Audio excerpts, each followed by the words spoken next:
Gloire à Dieu, alléluia, gloire à Dieu, nous bénissons le Seigneur pour le souffle de vie qu'il ne cesse de nous accorder en ce jour. Bienvenue à 1 minute de prière de ce jeudi 9 janvier 2025. Aujourd'hui, le Seigneur a mis en mon cœur le désir de partager avec vous cette exhortation sur la conversion. Que Dieu bénisse sa parole.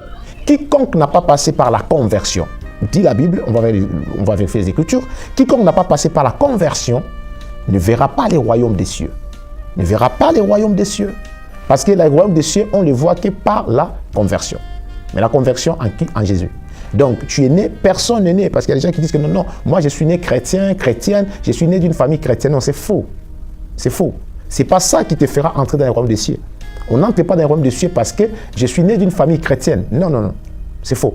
Vous ne pouvez pas entrer dans les royaumes des cieux, voir les royaumes des cieux parce que vous êtes diacre, parce que vous êtes pasteur, parce que vous êtes apôtre, parce que vous êtes prophète, parce que vous êtes évangéliste, parce que vous êtes choriste, parce que...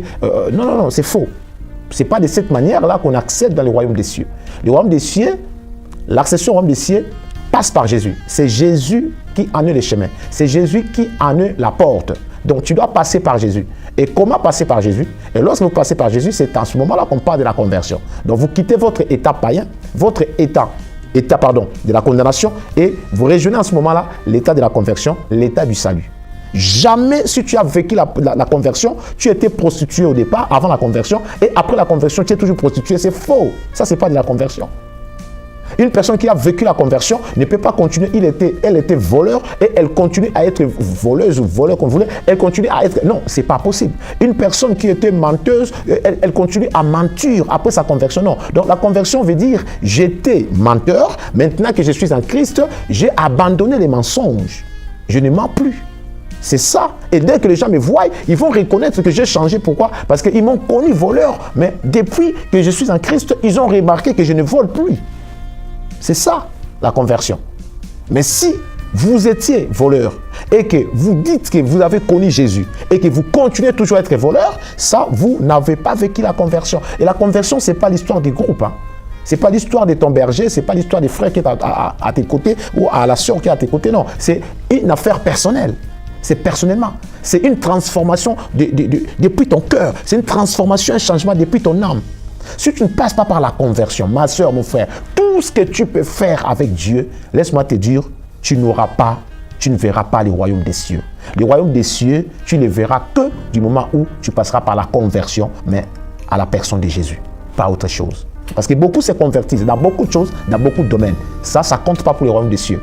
La conversion pour le royaume des cieux, ça doit se faire, ça doit se passer par Jésus. Il faut passer par Jésus. Le salut, c'est Jésus. Donc, il faut venir en Jésus. Il faut croire en Jésus. Il faut oublier un peu les responsabilités que tu assumes à l'église. Il faut oublier un peu ce que tu es à l'église. Il faut oublier un peu ce que... Il faut oublier un peu que ma mère prie, mon père prie. Je suis né d'une famille chrétienne. Non, tout ça là, ça ne fera pas entrer l'homme au royaume des cieux. Ce qui fera entrer l'homme au royaume des cieux, car le salut même est individuel. Individuellement, ma soeur, mon frère, individuellement, tu dois venir à Jésus. Dès que tu viens à Jésus, c'est à partir de ce moment-là dont la Bible parle. Si quelqu'un est en Christ, donc Christ et Jésus, devient une nouvelle créature, les choses anciennes doivent passer. Ma soeur, mon frère, regarde-toi. Papa, maman, regarde-toi. Est-ce que réellement, les choses anciennes en toi sont passées depuis que tu es en Jésus? Depuis que tu te dis que tu es en Jésus? Parce que ça, c'est la conversion. Là, nous parlons de la conversion. La conversion, c'est un domaine très important. Vous allez voir lorsque je parlerai à qui profite réellement la conversion. On verra ça. La conversion. Tous, nous devons passer par la porte de la conversion.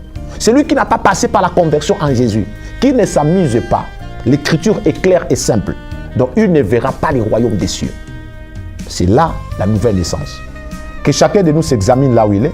Que chacun de nous s'examine. Il faut faire l'introspection, de regarder soi-même, au fond de toi-même. Lorsque tu es toi-même avec ton âme, regarde un peu dans... Chers frères et sœurs, dans le Seigneur, vous avez l'occasion de servir Dieu avec votre temps, avec votre intelligence, mais aussi avec vos moyens. Soutenez, restez unis dans 1 minute de prière chaque jour. Écrivez-nous, envoyez vos dons ici. Que Dieu vous bénisse.